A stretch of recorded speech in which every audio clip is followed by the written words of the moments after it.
continuación escucharemos al doctor Sardón de Taboada. Adelante, doctor. Muchas gracias, buenas tardes. Es muy grato para mí estar aquí en la Facultad de Derecho de la Universidad San Martín de Porras. Les agradezco por esta cordial invitación. El nombre completo de la Constitución peruana de 1993, Constitución Política del Perú, indica que ella estará dedicada solo a la organización del poder. Si fuera así, sus normas tendrían indirectamente una incidencia económica. Sin embargo, siguiendo la pauta de su predecesora, la Constitución dedica nada menos que uno de sus 6 títulos a establecer un régimen económico. Este se subdivide a su vez en también 6 capítulos. El primero y más importante contiene 8 artículos que establecen los siguientes principios generales. Primero, libre iniciativa privada y economía social de mercado. Segundo, libertad de trabajo y de empresa. Tercero, límites formales y sustantivos a la actividad empresarial del Estado. Cuarto, prohibición de los monopolios legales. Quinto, libertad contractual y estabilidad jurídica. Sexto, libre comercio exterior e igualdad de trato a la inversión extranjera. Séptimo, libre tenencia de moneda extranjera. Y octavo, protección al consumidor. Ciertamente, las constituciones contemporáneas no suelen incluir normas económicas de manera explícita. Sin embargo, el régimen constitucional económico peruano responde a la historia reciente del Perú. En los 30 años previos a la promulgación de la Constitución, el Perú apostó por un modelo de desarrollo estatista, 1962-1992. Este llegó a su paroxismo en los 7 años del gobierno militar de Juan Velasco Alvarado, 1968-1975. En ellos se establecieron empresas estatales en los sectores estratégicos. Naturalmente, al carecer de dueño, estas empresas fueron mal administradas y terminaron generando déficit fiscal, inflación y pobreza. Por el contrario, el actual régimen constitucional económico ha generado 25 años de estabilidad macroeconómica y crecimiento, 1994-2019. Gracias a haber constreñido o limitado la actividad empresarial del Estado, el Perú ha tenido equilibrio fiscal y una moneda singularmente sana. A su vez, las empresas privadas y los mercados abiertos han asignado mejor los recursos productivos del país. Como consecuencia de ello, en estos 25 años, la economía peruana se multiplicó por 4 y los niveles de pobreza se redujeron sustancialmente. La extrema pobreza incluso estuvo a punto de desaparecer. El régimen constitucional económico peruano no ha fracasado, pero sí la estructura política que le debía servir de soporte. El Perú no ha conseguido tener una alternancia ordenada de partidos en el poder. A excepción del APRA en el 2006, en los demás casos llegaron al poder partidos de ocasión. El 2001, Perú Posible. El 2011, el Partido Nacionalista. El 2016, PPK. Y el 2021, Perú Libre. El penúltimo tomó su nombre de las iniciales de su líder. Y el último, del pisco con Coca-Cola. Además, entre el 2018 y el 2022, el Perú ha tenido 6 presidentes de la República: Kuczynski, Vizcarra, Merino, Sagasti, Castillo y Boluarte. Esta desinstitucionalización de la política ha comprometido los logros económicos. En solo un año, el 2020, el Producto Bruto Interno peruano se redujo 11%. Consecuentemente, la pobreza volvió a los niveles que tenía 10 años antes. Como hizo notar una sentencia del Tribunal Constitucional, dicho costo económico y social ocasionado por las torpes medidas gubernamentales decretadas frente a la pandemia del coronavirus, no tuvo ninguna compensación sanitaria. Según Our World in Data, el Perú quedó primero a nivel mundial en muertes por coronavirus confirmadas por millón de habitantes, 5.912. Las políticas públicas son fruto de las decisiones de los gobernantes. Sin embargo, una estructura política deficiente favorece que estos formulen políticas equivocadas. Los gobernantes no son una excepción al acerto de José Ortega y Gasset. Yo soy yo y mi circunstancia. La respuesta gubernamental al coronavirus se dio cuando el presidente Martín Vizcarra no tenía al frente al Congreso, que lo fiscalizara y controlara. Él disolvió el Congreso el 30 de septiembre del 2019, alegando que tenía una mejor idea sobre cómo elegir a los magistrados que nos sustituirían en el Tribunal Constitucional. Y el Congreso Extraordinario, que culminaría su mandato, aún no estaba instalado. Como sugiere un reporte de la Comisión de Venecia, la ausencia de control parlamentario contribuye a explicar el descalabro económico y sanitario del Perú del año 2020. Lamentablemente, la disolución del Congreso fue apoyada por muchos ciudadanos e incluso por una mayoría de mis ex colegas magistrados.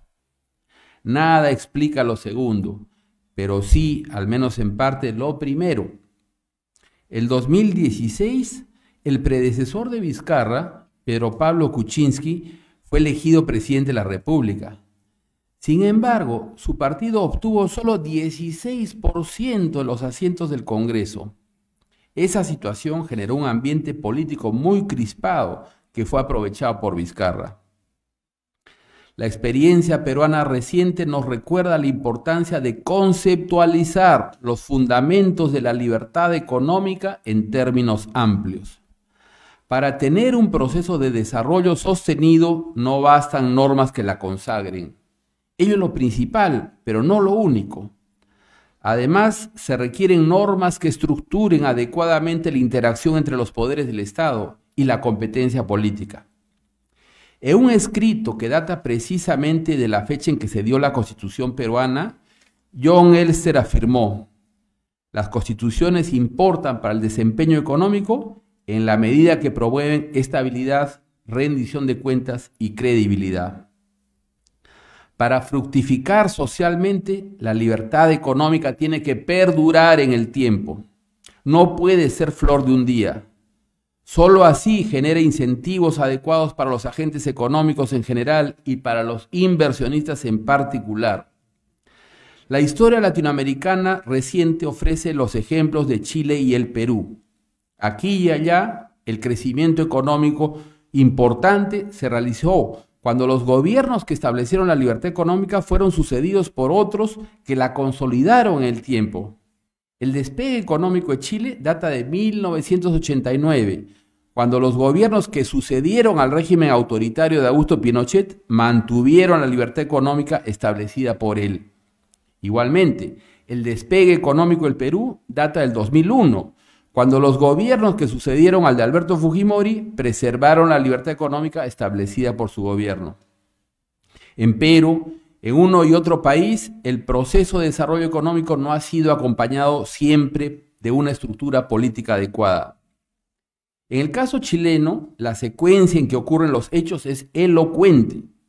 La crisis política estalla el 18 de octubre del 2019, un año después de que Chile abandonó el sistema de representación binominal que fomentaba la conformación de dos grandes partidos en el Congreso. En el caso peruano no se tuvo nunca un sistema equivalente. Así, la fragmentación legislativa siempre fue alta y se tuvo presidente sin mayoría. Sin embargo, el caso extremo se dio el 2016 con Kuczynski. No todo depende de la consolidación de un sistema de dos partidos. En los fenómenos económicos siempre inciden múltiples variables.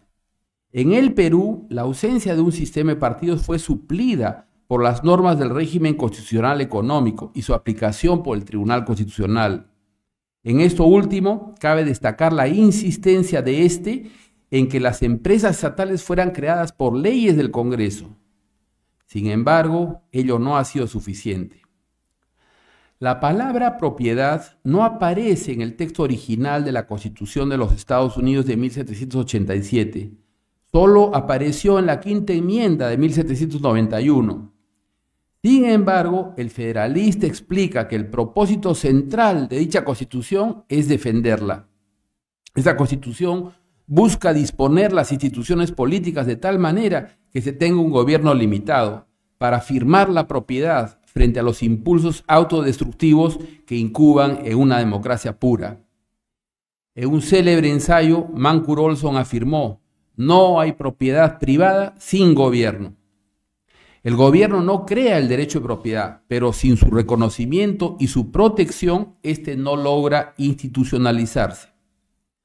Al mismo tiempo, no obstante, el gobierno puede convertirse en el mayor enemigo de la propiedad, como lo muestra la reforma agraria de 1969 en el Perú o el corralito financiero de 2001 en la Argentina, por mencionar solo dos ejemplos.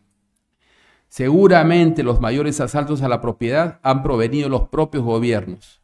El reto entonces es tener gobierno limitado.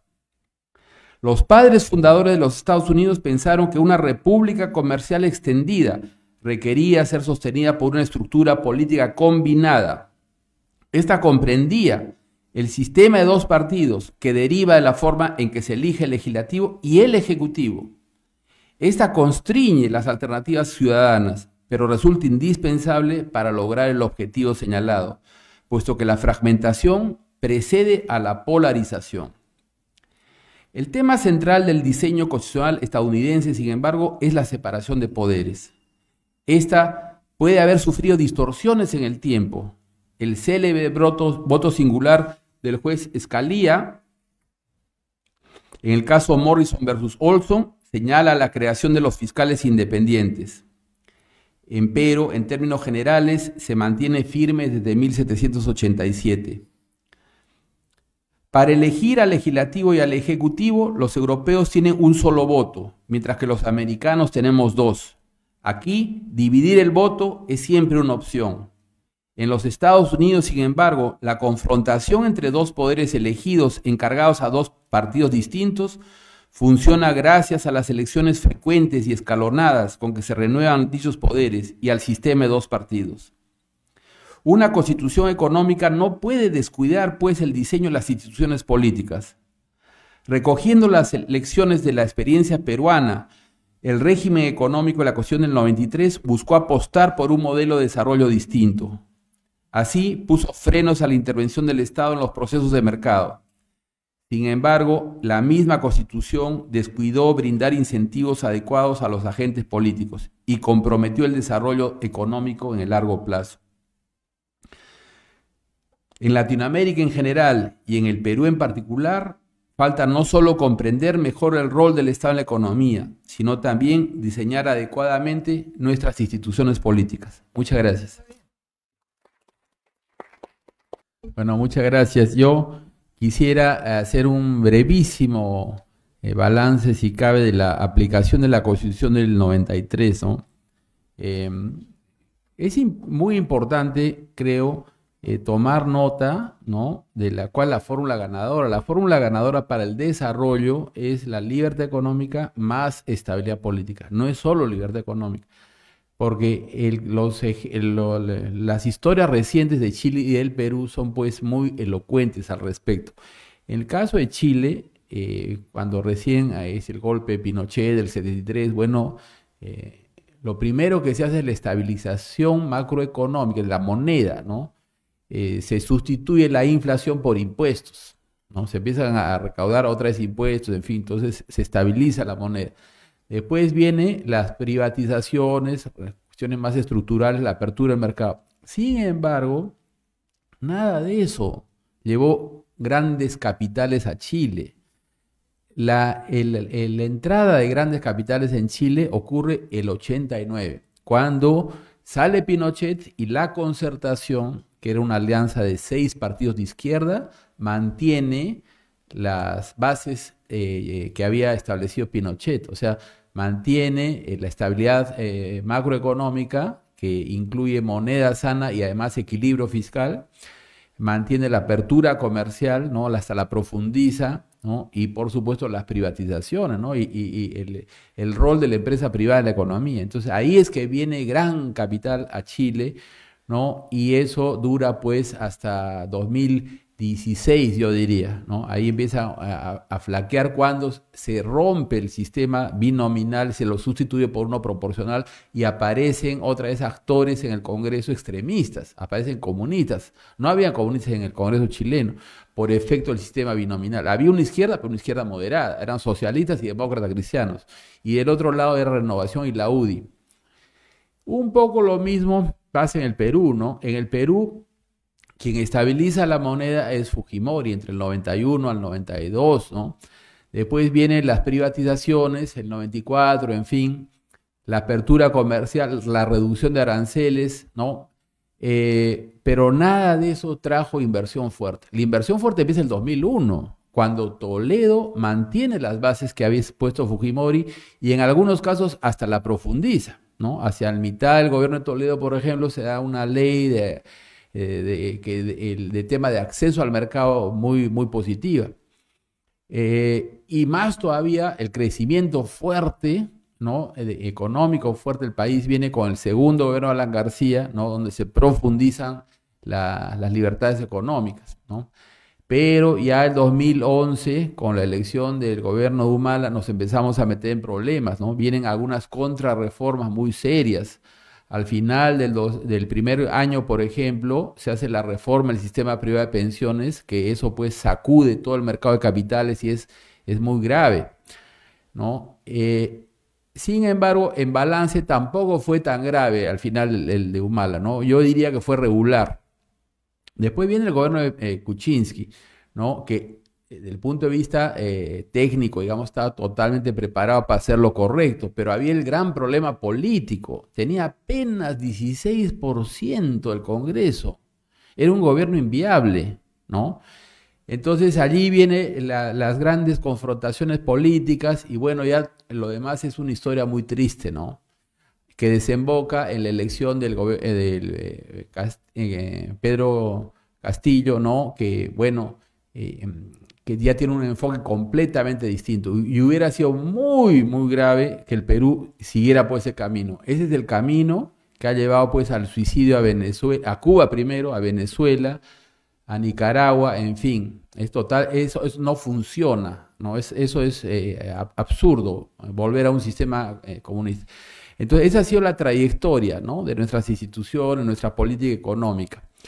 Yo sí creo que la Constitución no ha sido, digamos, siempre aplicada con lealtad, ¿no? O sea, a veces nos hemos desapegado del texto constitucional, pero lo más importante ha sido mantener las restricciones a la actividad empresarial del Estado, ¿no?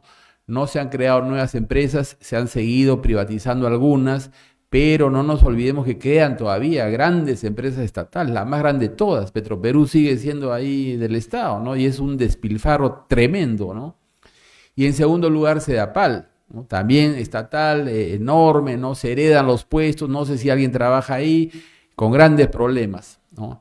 Entonces, allí vamos, ¿no? Entonces, habría que retomar el camino, ¿no? De liberalización, de profundización de la economía de mercado, pero acompañada, lo más importante creo yo, de una estructura política adecuada, ¿no? Que debe pasar principalmente por la formación de un sistema de partidos. Muchas gracias.